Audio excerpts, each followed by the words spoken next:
Hello and welcome to another episode of A Fresh Perspective with Jeff Charles, with your boy, Jeff Charles, your favorite conservatarian, where we prefer truth over narrative and principles over politics.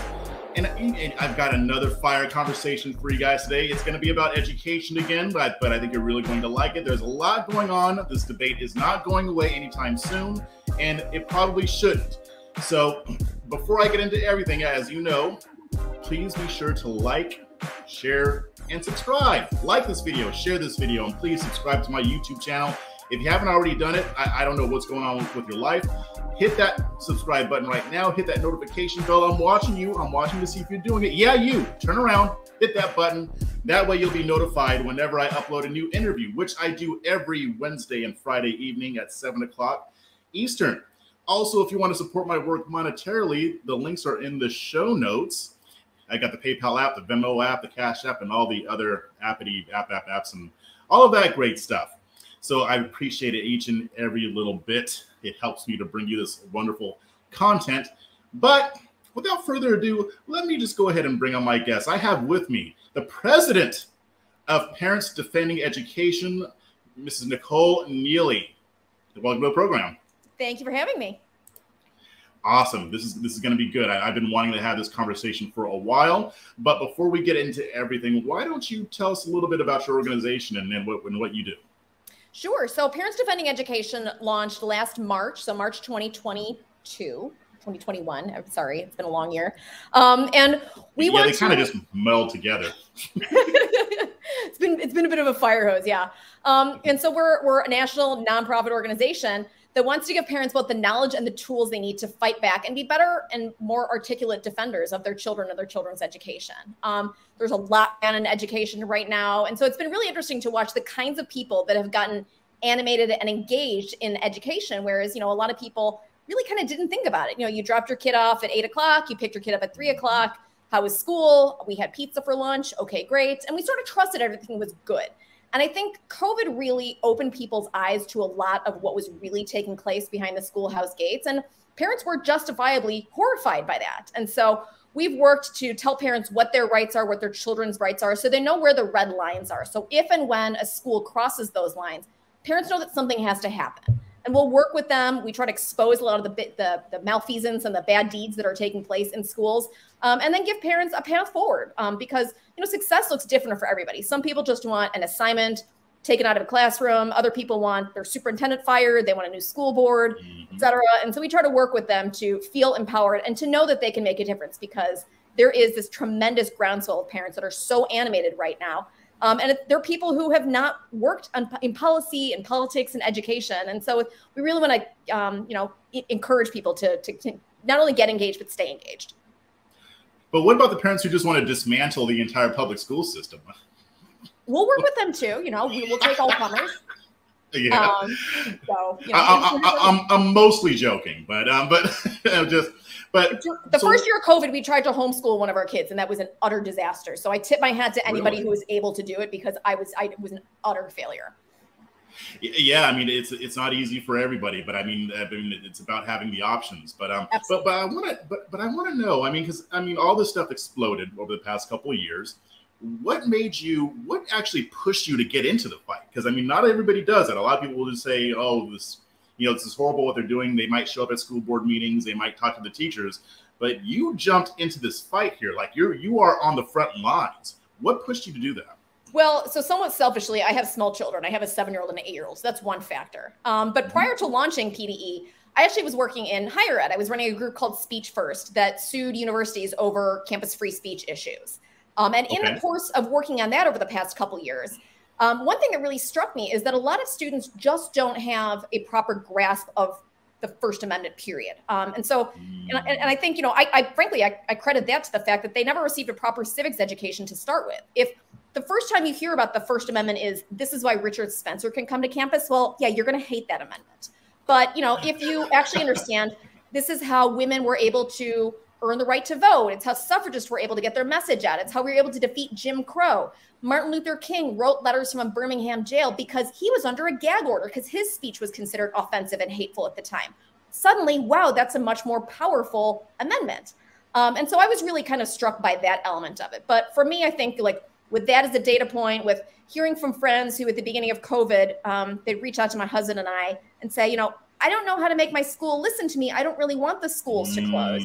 And realizing that parents didn't fully get how the system worked. Those were different data points. But for me, the thing that totally flipped the switch and I said, I have to do this is the summer of 2020, there was a Wall Street Journal profile of a superintendent of a city near where I grew up outside of Chicago in Evanston, Illinois. And that superintendent said he was going to allow Black and brown children back for in-person education before white children because of anti-racism. And I started screaming at my computer and I was like, you can't do that. That's unconstitutional. So I went to a friend and I said, I want to start an organization like Speech First. I want to sue these guys. How dare they? And he said, love it. Like, we're in, but also I think you're going to need a bigger boat. I think this is going to be a bigger project. And he was totally right. So it's kind of gone from there. So before we got on here, and I do want to get to this council with the Biden administration, but you mentioned that at first you thought maybe they didn't understand that they were, violating the Constitution and that they were violating civil rights. Are you still under that assumption? I am not under that impression. No, I think that there are a lot of people who know exactly what the heck is going on. And I mean, frankly, what's been horrifying for me is, I used to work at the Cato Institute. My husband used to be a school choice litigator.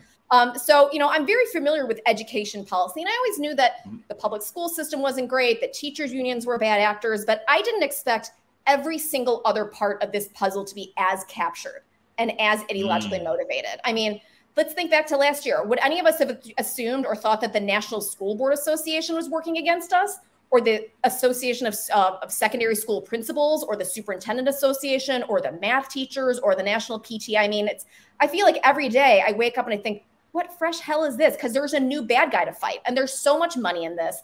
There are contractors that are making money, diversity contractors that are sewing division in our schools. There are nonprofits that are pushing a lot of this ideology. And they're doing so with our tax dollars. And so it's really kind of insult to injury watching this whole morass. But, that being said, it's a target-rich environment. Yes, it very much is. Now, can you, and you might not, there might not have been just one moment, but can you kind of describe what finally showed you that this isn't just an accident? It wasn't just one thing that just happened. We're like, oh no, they're doing this on purpose. Or was it a series of things that led up to it? Or what were some of the milestones in that? Yeah, it's been a series of things. We have a tip line. And so since our launch last March, we've been receiving between 50 to 200 tips a week from across the country. I mean, it is astonishing, the volume of complaints that we get. We vet everything, we fact check everything, and then we put it up on our website. We have a map, we call it our indoctrination map, because we want to show that it's not just a California and a Manhattan problem. This is everywhere. This is in red states, it's in purple states, it's in blue states, it's in private schools and public schools. And so for people who, say, well, this isn't in my problem, this is not my problem, it's not in my backyard, it almost certainly is. And so by showing what these incidents are, by exposing what's taking place, we're able to show people and give people a reason to get involved. If you know that this is happening in your town, it gives you a reason to show up at your school board. If a state legislator sees all the things that are happening in their state, it gives them a reason to pass a school choice bill or a transparency bill or some other kind of oversight bill to rein in the crazy and get back to a fundamentally non-political education. Yeah, I agree. And I would say one of the biggest obstacles is kind of what you alluded to.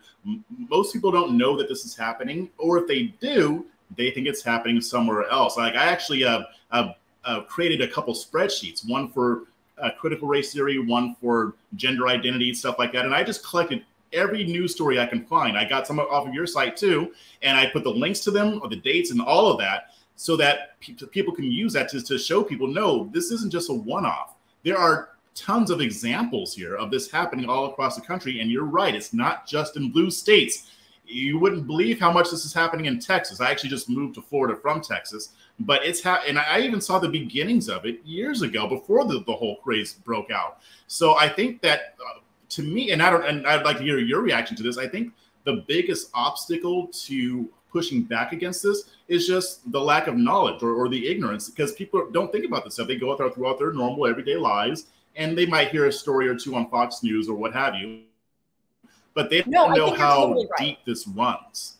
Yeah, I think you're totally right. I think it's a lack of knowledge, right? You look at how the major networks have covered any of these education issues. They're largely not. Actually, last year, with all the National School Board Association news, we pitched the stories. I personally filed all the FOIAs related to the National School Board Association that showed their collusion with the Biden administration. And a few months ago, I was talking to a reporter from the Washington Post, and she said, I just want to let you know, I ran a Nexus search of coverage of this, and this was largely covered by conservative outlets. Many mainstream publications, including my own, did not cover this, and I'm sorry. It was a mea culpa, and I was floored, but it was totally accurate, right? I mean, you think about people who, you watch the news, it's not covered by CNN, it's not covered by MSNBC. If it is, it's from the standpoint of it's gaslighting, right? It's that these are these crazy parents who are racist and they're sexist and they're homophobes.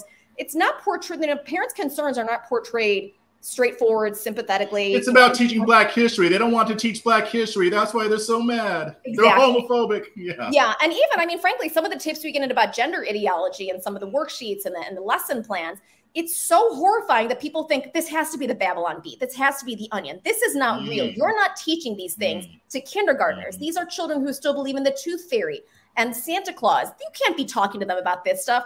And you know what? Yeah, it is. And so it is, I think you're right. It's largely just trying to inform people and getting it in their hands to show them this is a concrete proof.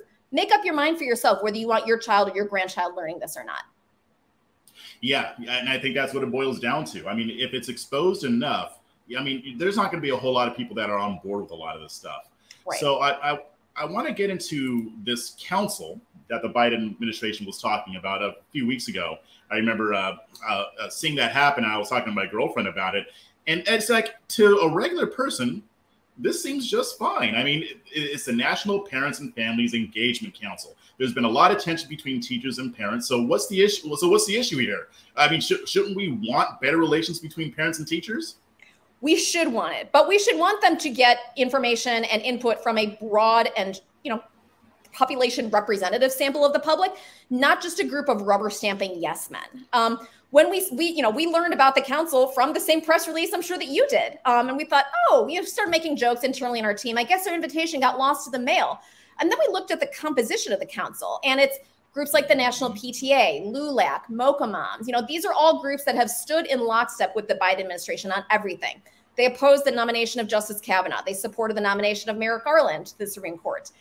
They backed school closures. They supported the Department of Justice's memo, that deputized the FBI to go after, domestic terrorist parents.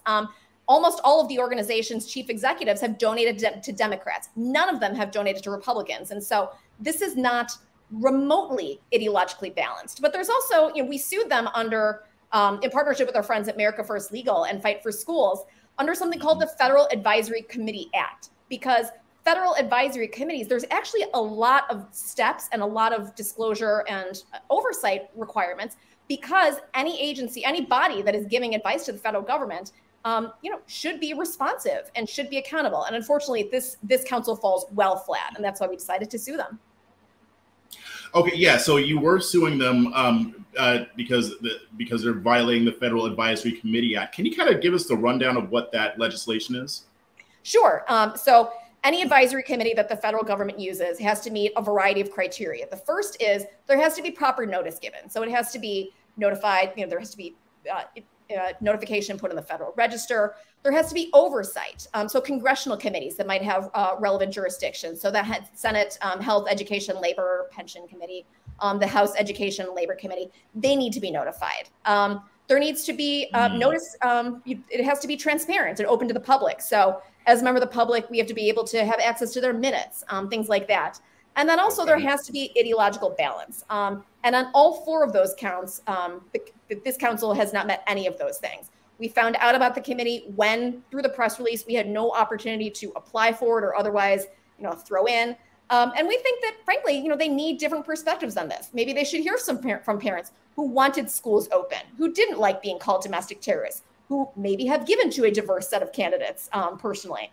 And so the fact that they just went with a group of people that are only going to say, you guys are awesome, no, you're more awesome, I think is really disingenuous. And we as taxpayers and citizens deserve better. Yeah, so I know you can't read minds. I know you're not a Jedi master, but to me, if they know that this Federal Advisory Committee Act exists, why do they think they can get away with it? I mean, if I'm President Biden, I know that I can't just create some advisory council out of whole cloth without going through the proper steps. I mean, do they think that they were just going to get away with it, or what's going on here? I'm not sure. I think they should have known. Line attorneys at the Department of Education should have known. Did they? I'm not sure. But a few years ago, actually, the Trump Department of Justice was sued under the Federal Advisory Committee Act because they tried to set up a police advisory committee that did not meet all the criteria. And so it was NAACP Legal Defense Fund v. Barr. And so turnaround is fair play. Let's all hold each other to the exact same standards. And so the fact that that happened recently, it should have been on their radar, but who knows? Yeah, I like the way you think. Turnabout is fair play, definitely.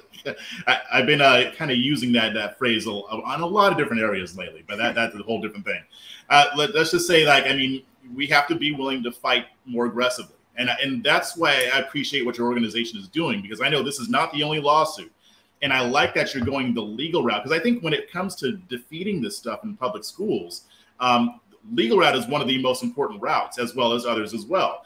But when it comes to this council, getting back to that, can you tell us about some of the members of the council? Because when this was first announced, I looked them up. I saw exactly what you saw, which is exactly what I expected to see. So what are some of the members of this council?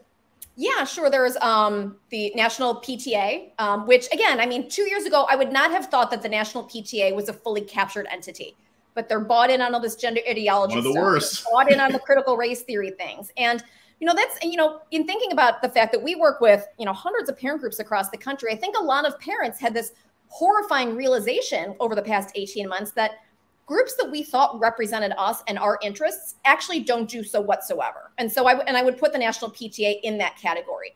They want us to show up when it's time to have a bake sale and raise money, but they actually don't want our input or want to represent the views of some of the parts, parts of the population like ours. LULAC is another one, which is a Latin American parent organization. They're led by a former Democratic lawmaker. There's a National Military Family Alliance.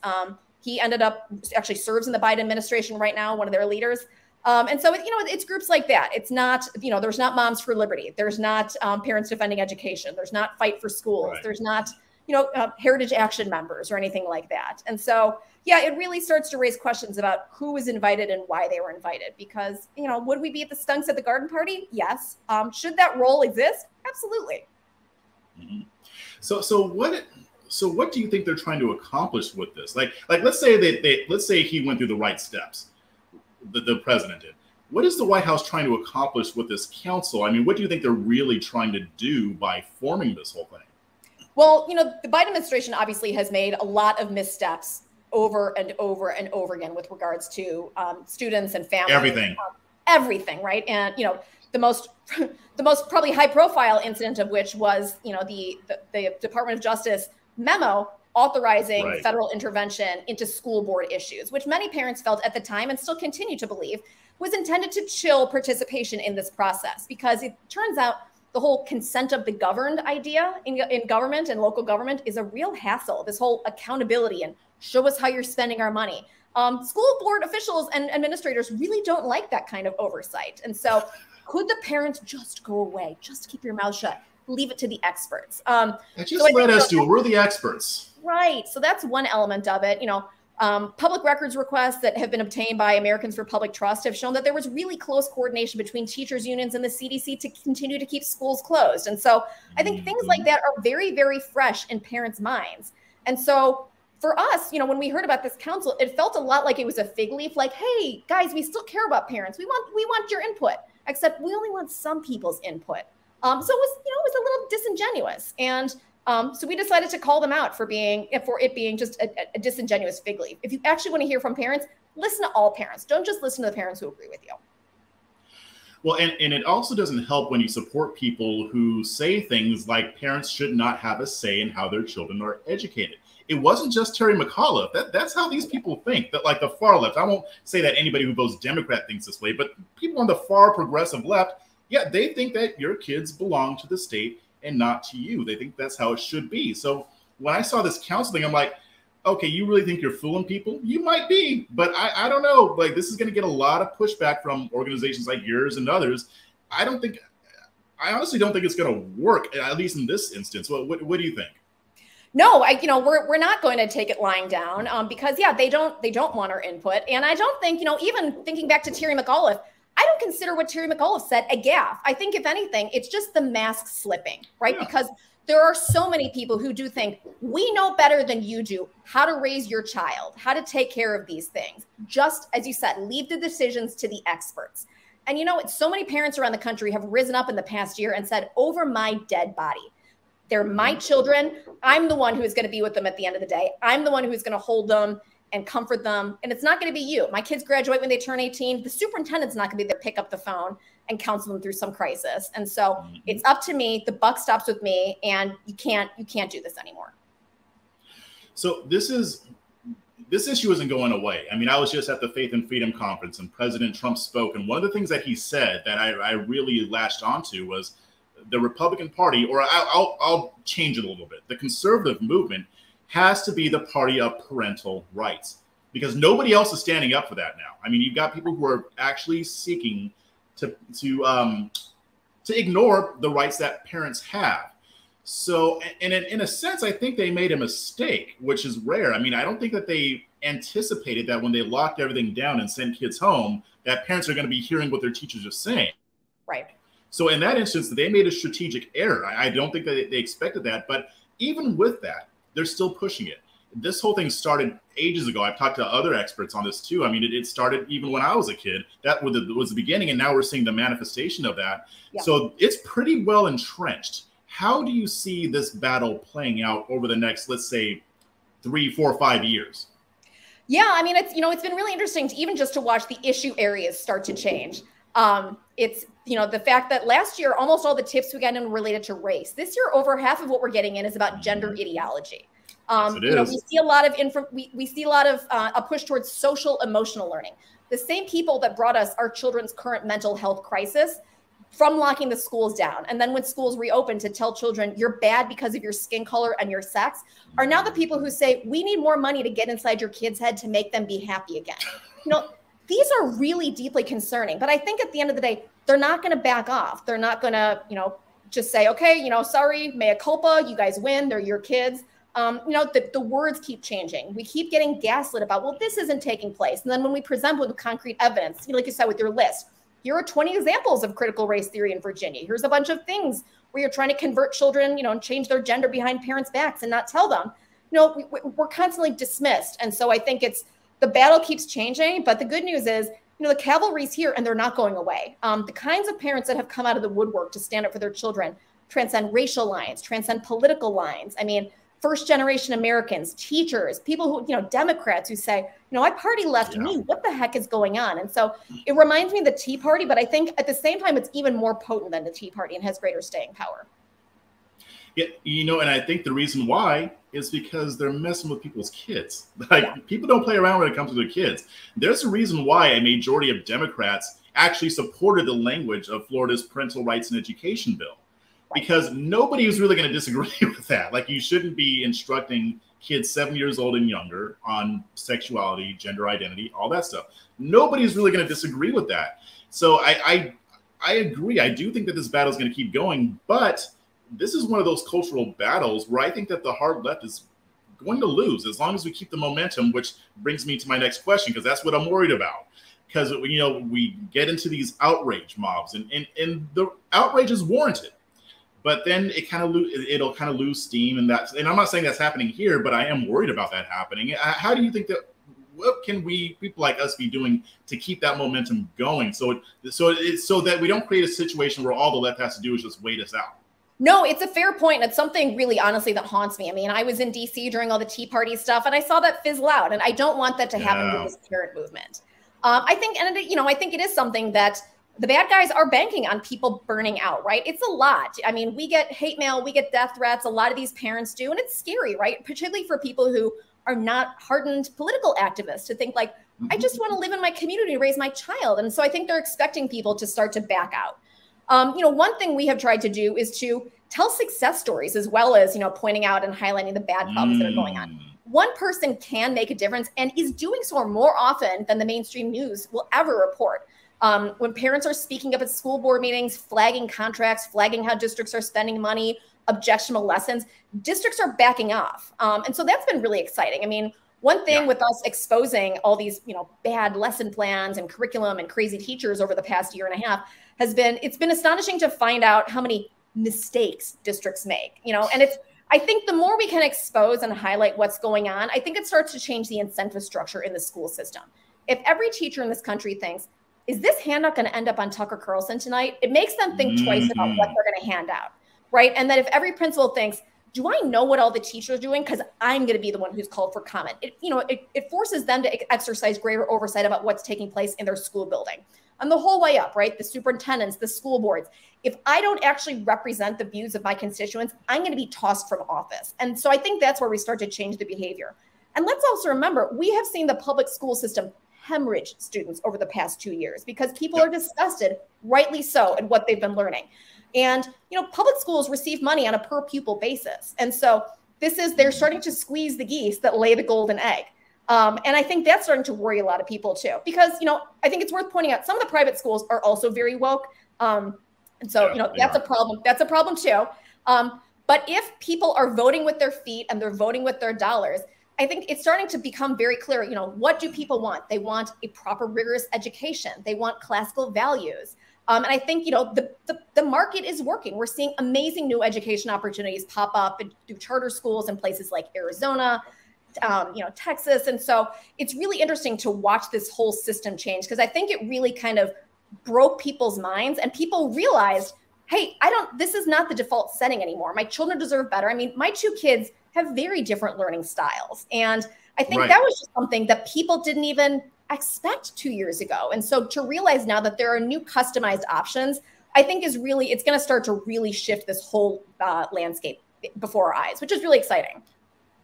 It is exciting, and I agree. I mean, and I hate that it even has to be this way, but it is going to get to the point to where the principal superintendent is going to say, I need to know what's going on, not just because of Tucker Carlson, but because you're suing them and you're winning. The Parents Defending Education has had a series of successful lawsuits, and nobody wants to get sued.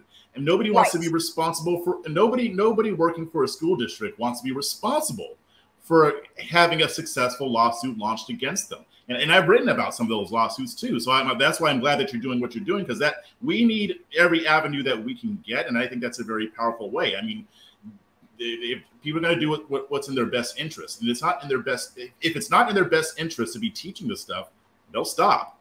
Right. So that leads me to my last question. So you guys are dealing with this council thing. What are some other important battles that Parents Defending Education is waging right now?